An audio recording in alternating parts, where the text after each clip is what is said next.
នឹងសួស្តីបងប្អូនទាំងអស់គ្នាក្នុងវីដេអូនេះយើងនឹងធ្វើការបន្តស្វែងយល់អំពីមេរៀនគោលរបស់យើងគឺសេចក្តីផ្ដើមអំពីសាវនកម្មសាធារណៈនិងនីតិសាវនកម្មនៅកម្ពុជាដោយយើងនឹងធ្វើការស្វែងយល់នៅចំណុចទី3និងទី4ជាបន្តទៅទៀតដូច្នេះចំណុចទីចាប់ផ្ដើមនេះគឺជាមួយនឹងប្រធានបទទី3របស់យើងអំពីអញ្ញាធរសាវនកម្មជាតិនៃព្រះរាជាណាចក្រកម្ពុជាដោយយើងក៏មាននៅប្រធានបទតូចពីរចំនួន2ផងដែរគឺទី1តួនាទីអញ្ញាធរសាវនកម្មជាតិទី2បេសកកម្មរបស់អញ្ញាធរសាវនកម្មជាតិដូច្នេះសូមតាមដានជាបន្តបន្ទាប់ដូចតទៅទី1តួនាទីអញ្ញាធរសាវនកម្មជាតិតាមគោលបំណងនិងស្មារតីសំខាន់របស់ច្បាប់រៀបចំអង្គការនេះបាទពោលគឺច្បាប់ស្តីពីសាវនកម្មនៃព្រះរាជាណាចក្រកម្ពុជាគឺចង់បង្ហាញអំពីតួនាទីរបស់អាជ្ញាធរសាវនកម្មជាតិអនុវត្តការងារដោយឯករាជ្យក្នុងការធ្វើសាវនកម្មផ្ទៃក្រៅរបស់រាជរដ្ឋាភិបាលដើម្បីពង្រឹងនៅអភិបាលកិច្ចល្អលើ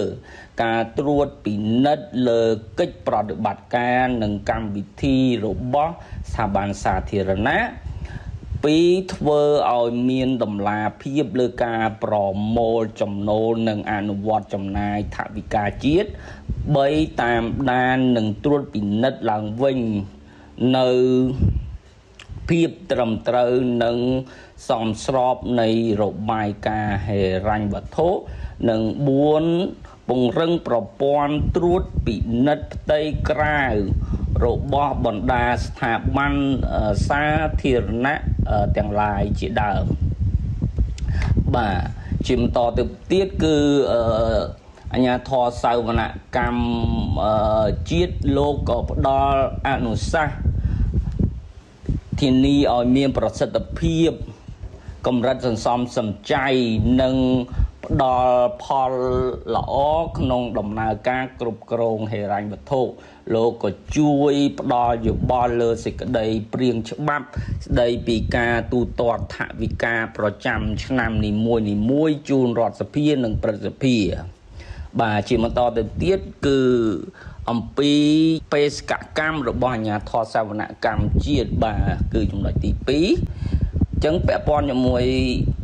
បេសកកម្មរបស់អាជ្ញាធរសាវនកម្មជាតិគឺលោកជួយជំរុញឲ្យមានតម្លាភាពកាន់តែប្រសើរក្នុងដំណើរការ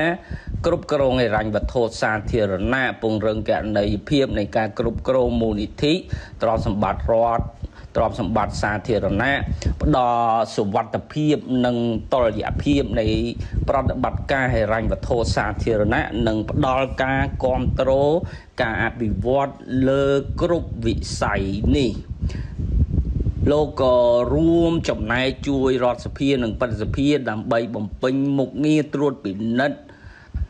អនុម័តថវិកានិងតាមដានការអនុវត្តថវិកាជាតិជួយរាជរដ្ឋាភិបាលគ្រប់គ្រងធនធានសាធារណៈប្រកបដោយស័ក្តិសិទ្ធិភាពនិងជួយលើកការទទួលខុសត្រូវផ្នែកសាធារណៈតាមរយៈការធ្វើសាវនកម្មប្រកបដោយគុណភាពទាន់ពេលវេលានិងជឿទុកចិត្តផ្ដោតការយកចិត្តទុកដាក់លើការទប់ស្កាត់កំហុសឆ្គងនិងការក្លែងបន្លំថវិកានិងផ្ដោតលើការជួយដល់ការរៀបចំនិងអនុម័តសេចក្តីព្រាងច្បាប់ស្តីពីការគ្រប់គ្រងហិរញ្ញវត្ថុប្រចាំឆ្នាំនិងសេចក្តីព្រាងច្បាប់ស្តីពីការទូទាត់ថវិកាទូទៅរបស់រដ្ឋសម្រាប់ការគ្រប់គ្រងប្រចាំឆ្នាំ